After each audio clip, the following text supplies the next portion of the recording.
এবার তুমি তোতারূপেই থাকো। না না, আমাকে তুমি ছেড়ে দাও, না হলে আমি তোমাকে ছাড়বো না।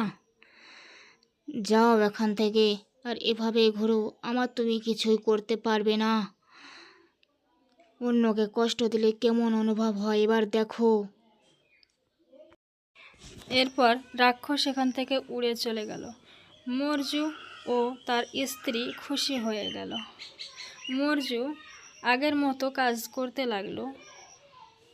মরজু ও মরজুর স্ত্রী খুশি খুশি জীবনযাপন করতে লাগলো। মরজু জঙ্গল থেকে কাঠ কেটে নিয়ে বাজারে বেচতে গেল, কিন্তু কাঠের দাম ভালো পেল না। আপনি এত কম টাকা দেন কেন? আমাদের সংসার কি করে চলবে?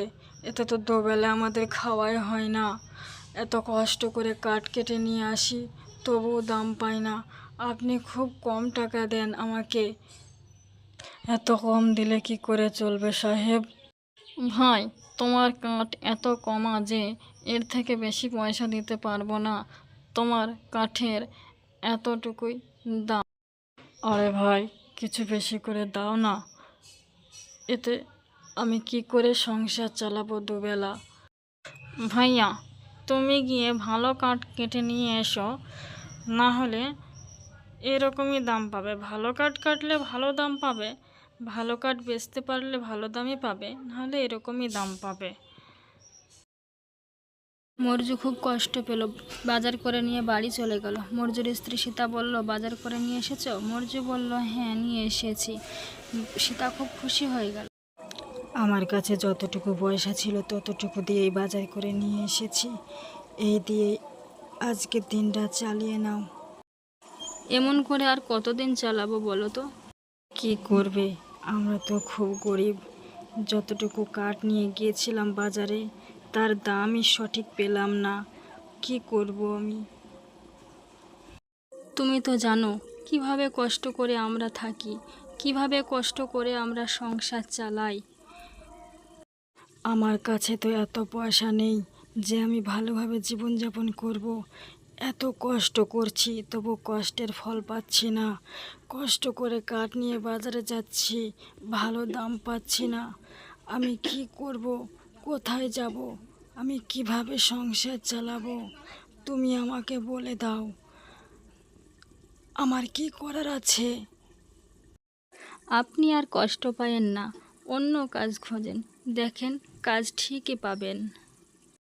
আমি অনেক জায়গায় কাজ খুঁজেছি, কোনো জায়গায় কাজ পাচ্ছি না। কেউ আমাকে কাজ দিচ্ছে না। গরিবদেরকে কেউ কাজে নেয় না, গরিবদেরকে কেউ পাত্তা দেয় না। আমাকে কেউ কাজে নিচ্ছে না।